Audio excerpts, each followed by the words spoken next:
I'm coming, nigga.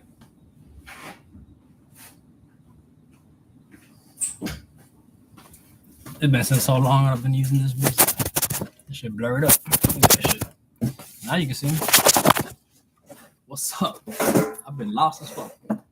Not like I take this shit serious. I just do this to have videos for my kids. But why is everything around me blurry? What did I do to my shit, bro? I done fucked my shit. All this around me, the couch, everything's blurry, bro. Oh, I just made it worse. What's going on, man? Doesn't matter how hard. Look at that. Doesn't matter how hard I scrub it. Damn, dude. I fucked up my shit, dude. 100%. Unless that's there's like marks on it. Damn. I gotta get the fucking camera on my fucking thing fixed because I was using this shit to clean it. This is the one that you use for like wax rigs and shit. These motherfuckers right here. And I thought, hey, it's alcohol. It cleans glass. Shit. But this is the type that'll burn your fucking face off if you put it on too long. So that sucks. Now my video's gonna look like shit. Not like I give a fuck. Who are you? You know what I'm saying? Like, this is literally for entertainment purposes and for when I die or go to prison for the rest of my life because someone fucks with my family. Damn right I want them to see my videos because this is supposed to be only for the people that like me and know me. So it's been a while. I've been gone for like a month, bro. Ever since I had that fucking heart attack scare or whatever the fuck. I didn't have a heart attack, but I was about to have a stroke supposedly. So whatever. It's been like a month to get on here. I got contracted. Fuck. I got contracted by some lady to help her with her brunch operations and her brunch menu and the execution of the plates and whatnot. And then it's funny because when I walked in there to go sit down with her as like an interview type thing to see if like what she wanted was something that I can offer for one, and two, whether like I wanted to be a part of the team, you know, to see if it was worth it for me. You know what I'm saying? If it offered like a good, damn, this ladder sucks. Like if it offers a good work-life balance and stuff, you know, I'm not trying to give up on my dreams and my truck for some shit ass salary. So, you know. So I took the job, whatever. I'm on contract with her. And then while I'm sitting there, I see a guy with a big black chef coat walk in with a big old book bag. Turns out she also hired a consultant, right, for her restaurant. Turns out that consultant was my culinary teacher like over 10 years ago, probably. Or like 15 years ago, 14 years ago. 14 years ago was my instructor. So I see him, I'm like, bro, I know this motherfucker. Where do I know him from? I had the first thing, is this a chef that I got off bad terms with? Let me think real good before I say, hey, you remember me? You know? So turns out he was one of my favorite chefs in culinary school, because there's like several of them. You go through different classes, catering, you know, all types of shit. You have a wine sommelier, whatever the fuck common. They teach you 6 weeks of wine. So there's foundations 1, 2, 3, 4. He was the foundations 5 teacher, which is like the last of the school, you know. And he told me he grew up with like 10 brothers and sisters or something like that. So he was the type of chef that would he impressed me because he would never have a high cost for his, because like the school, obviously you're a chef, so like they give you a budget. And I said, look, they need to learn how to do these kind of recipes. So, you know, here's the budget and here's what you can buy. So he would literally go to all the classrooms and take the scraps of whatever they had. And he would show up with a cart. He would make us go get the carts sometimes. So we go get the carts, bring them back. And, you know, he'll give us the recipes. And then we're trying to read the recipe. And we're looking for the products. And we're just like, yo, we don't have turkey. We have a duck. Or we don't have chicken. We have steak. And he'd be like, make it happen. I was like, yeah, but this is just a chicken dish. Like, make it happen. And I didn't understand it back then. I was like, you know, I'm supposed to be learning things the right way. I feel like I'm working for some bum ass restaurant that doesn't have the right products, so it's gonna be annoying. And then just the fact that like he told me, listen, bro, when I was growing up, I had like 8 to 10 brothers and sisters or something like that. I remember the number. And he was like, bro, every day we had to figure out how we were gonna feed all of us. Whatever we had, we made it work. So, and he told me, listen, I'm not a chef. I'm a hustler with a degree. That's all it is. He says, like, I'm a hustler, bro. So I get shit done and I solve problems. That's what I do. And that motherfucker told me he used to make mad bread, dude. He would just come up with recipes and just people fighting me on Instagram, dude. I don't get it. I literally woke up today. I got home, right? And then I get this message like, who the fuck are you? I'm like, what? So I opened the message, and it's literally someone that responded to my story months ago, and then I responded saying, "Bro, you're a bum. Shut up." No, I said, like, who are you? Ew, like, who even are you, nigga? And then now they're responding like a month later. I'm still fine with this nigga. But yeah, bro. So like, turns out like that guy even showed me how to make a steak out of nothing but like flour and like some, I think, beef stock or beef something. He was like, bro, like, you guys ever been to? He's like, any of you here ever been to prison? And then like we said, well, everybody said no. I didn't say I went to jail because I don't want to look like an asshole. But the reason why I pursued culinary arts was because I grew up working in restaurants, and like I would always see that no matter how ghetto you were, how many tattoos you have, no matter how long your rap sheet is in the street, how many times you've been to prison, like there's always cooks there. So like I thought, fuck, dude, like, you know, I already had this whole path of a criminal record, so that's probably the job I'm gonna end up in. So I said, fuck it, might as well get certified, get a degree in it. That way I can be that one convicted felon that's in your kitchen. But guess what? I'm not a fucking bad guy. You know, I just defended myself, stood 10 toes down. You know what I'm saying? Like I didn't avoid problems. You know, I welcomed them. You know, so like, yeah, I made bad choices, but like I'm never gonna say that I regret being who I am. Like that's never gonna come out of my mouth. Like, oh, I'm sorry that I'm being myself. That's nothing to apologize for. If this is the way I am, this is the way I am. You know what I'm saying? Like, I'm always going to correct people when they're wrong. I'm always going to ask people, like, hey, was that supposed to be, like, disrespectful to me or something? Like, you know what I'm saying? Like, were you supposed to, like, were you trying to humiliate me? Was that your intention? You know, I've always had that problem, you know, so, like, I thought, hey, if I go to culinary school, I can say, hey, look, yeah, I'm a fuck up, but I'm a badass fuck up. So, like, if you give me a shot, you know, I'll prove to you I'm worth it, bro. And I did that for a lot of places, man. A lot of places took advantage of me, you know, because they know I had a record. So, like, you know, they just treated me a certain way. Like, so I went up to the dude and I was like, hey, excuse me, were you a culinary arts teacher in the Cordon Bleu? And he was like, yeah, I was. I was like, bro, I don't remember your name, but he's like, Saul? I was like, damn, dude, you remembered mine, bro. How the fuck did this guy remember my name and I couldn't remember his, bro? Like, that shit was crazy as fuck, dude. And this guy sees hundreds of people a week, dude. Like, this guy's a fucking restaurant consultant for some of the biggest names in Miami. That nigga's a beast, bro. And like, I'm kind of glad. I'm so glad that God put that into my path because, like, I told him about my food truck. He was excited about it. And he was like, damn, bro, I'm glad you're doing your thing. I'm glad you're here, you know, working like me with these you know, with these bigger names and stuff. You know what I'm saying? Like, you still got it. You know, you have that drive. So I was like, man, fuck yeah. So, you know, and now that I'm working side by side with him, I'm learning a lot again. Because that guy didn't stop studying. That guy is a beast, bro. That guy was a monster, man. He just got better, you know, just like me. And like he told me, he's like, damn, bro, you're fucking good. And I'm like, bro, I'm telling you, I'm great with breakfast, eggs, brunch. You know, simple things. I can make them a little bit more complicated. You know, but as far as like egg cookery, breakfast, and brunch, that's like what I specialize in. You feel me? So yo soy el huevero, porque yo no soy huevón. Huevón no soy. You know what I'm saying? I've never been no huevón. You know, the huevón's a lazy person, un vago, que no hace nada, un muerto hambre, un come pinga. You know, I'm not that guy. You know, I get up in the house, I do my shit. So I kind of like to get these fake teeth out of my mouth, bro. I could look so much better. I fixed my lip. Them niggas, I'm broke my shit for having a big mouth. I got my shit split, dude. You know what I'm saying? Big ass 300-pound nigga and some other little short dude beat the fuck out of me. Beat me to death, literally. They had to revive me on the scene. Isn't that crazy? So, yeah, man, I saw that and I was like, damn, what an opportunity, bro. Work side by side with one of my instructors. He was a consultant 13, 14 years ago for restaurants. So, God, can you imagine? He even told me that there's a restaurant on Brickell. I forgot what it was called. Damn it, dude. It's damn, what the fuck is it called? We talked about it today.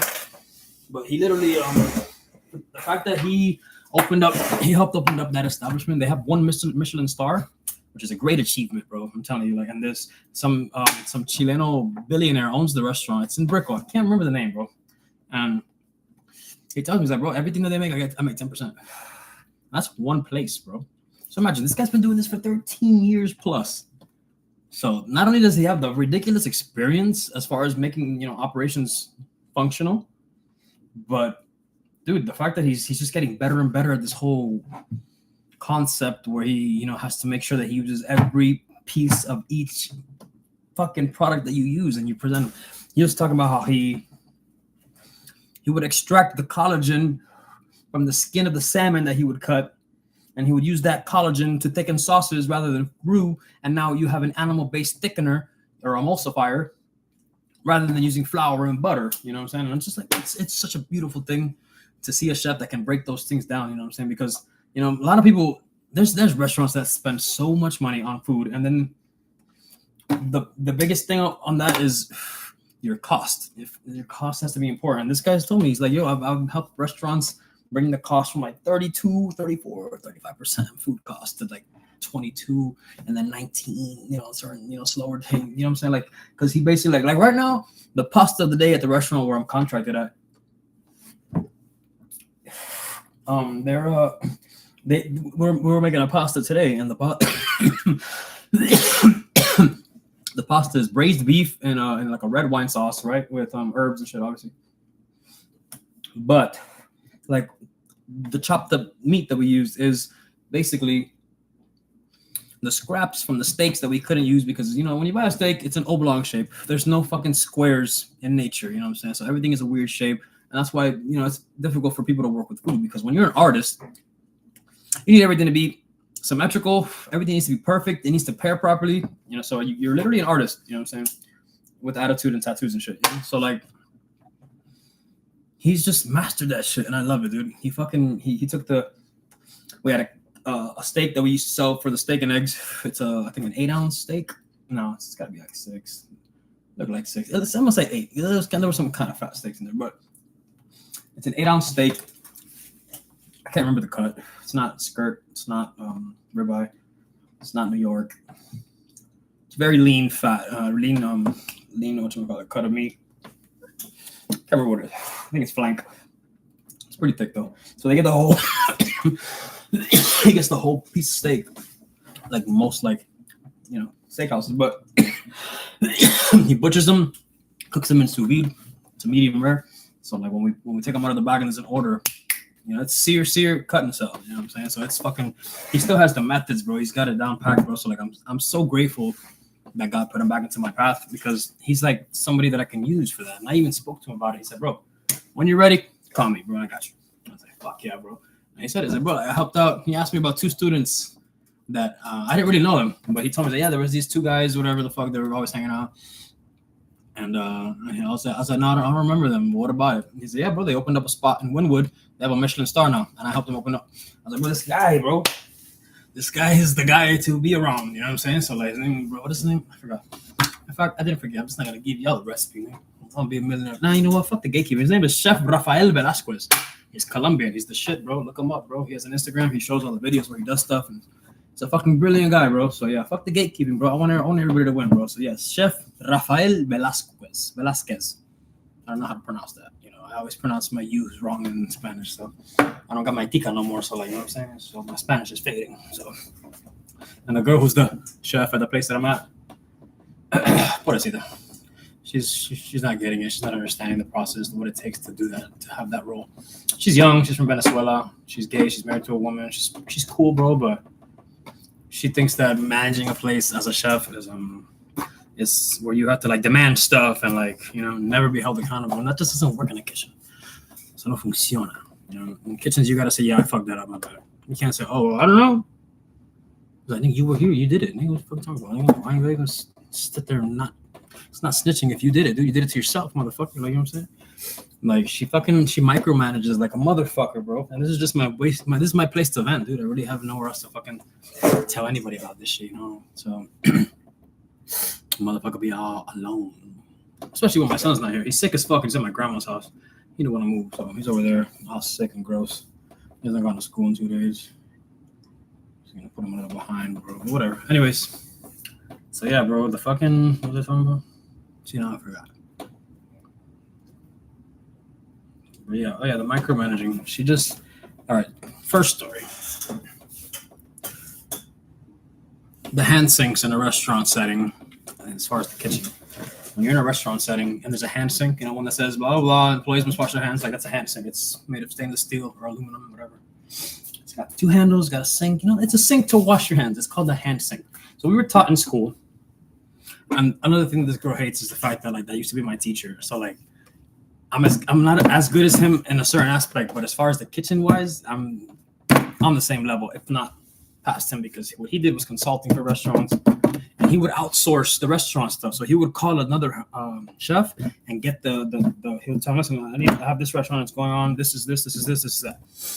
He'll outsource, contact another chef, pay that chef, and then come back and say, look, this is my work. Boom, this is how much I charge. So like he's incredibly smart. Like I tell you, he's a hustler with a degree.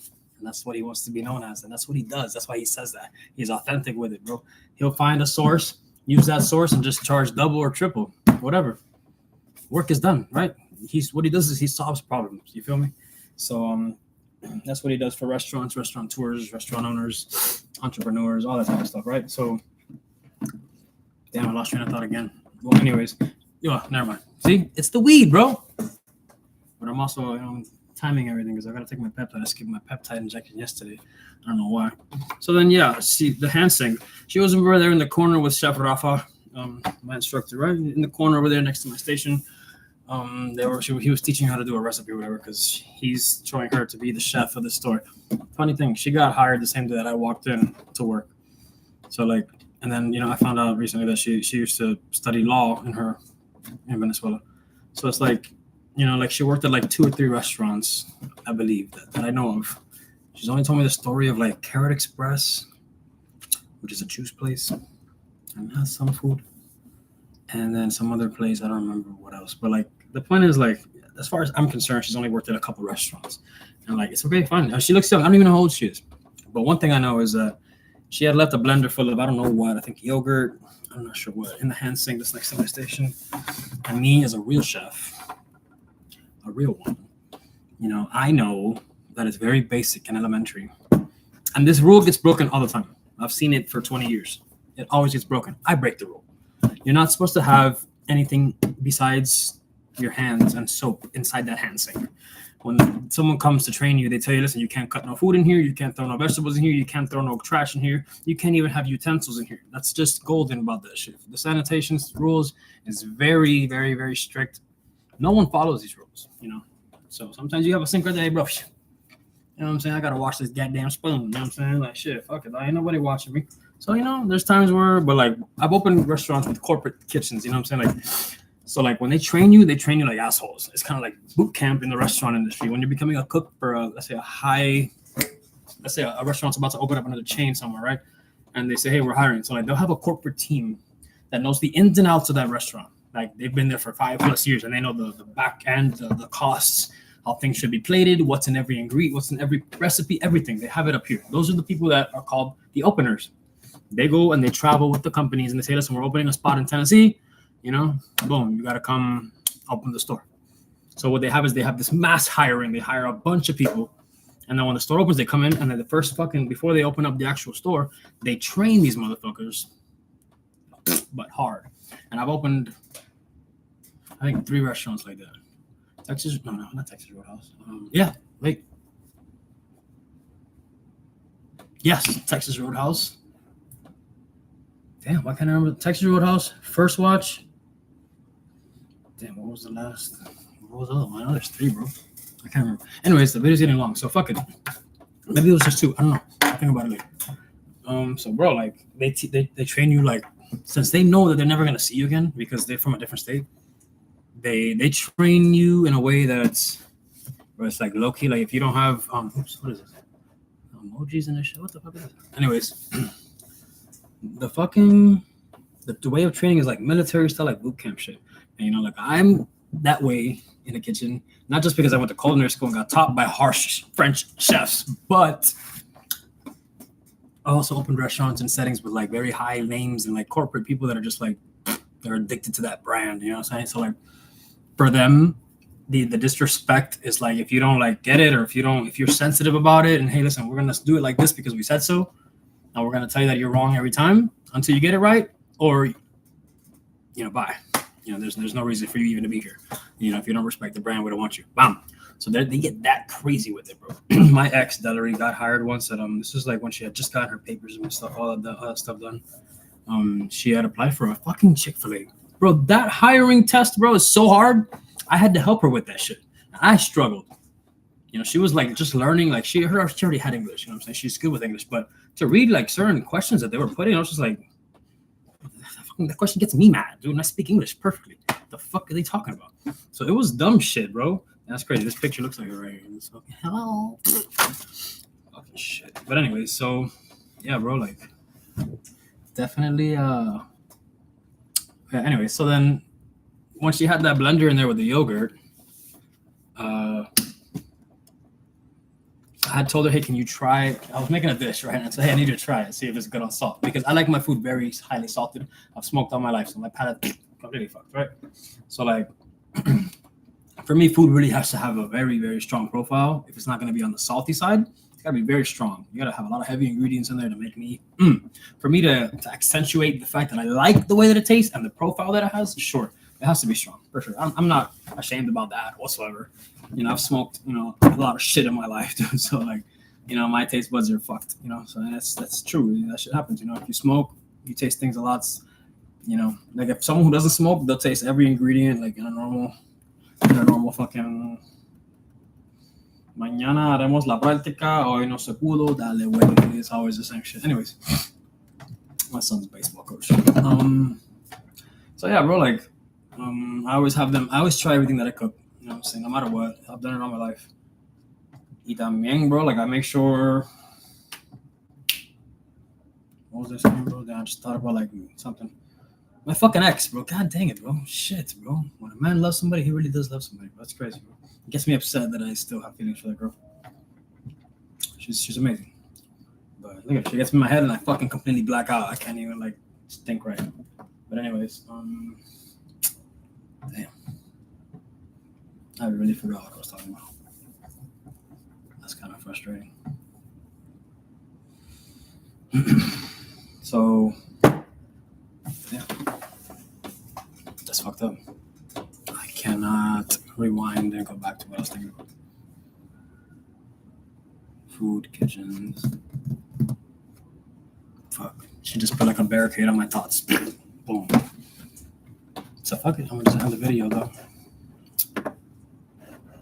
I love you anyways.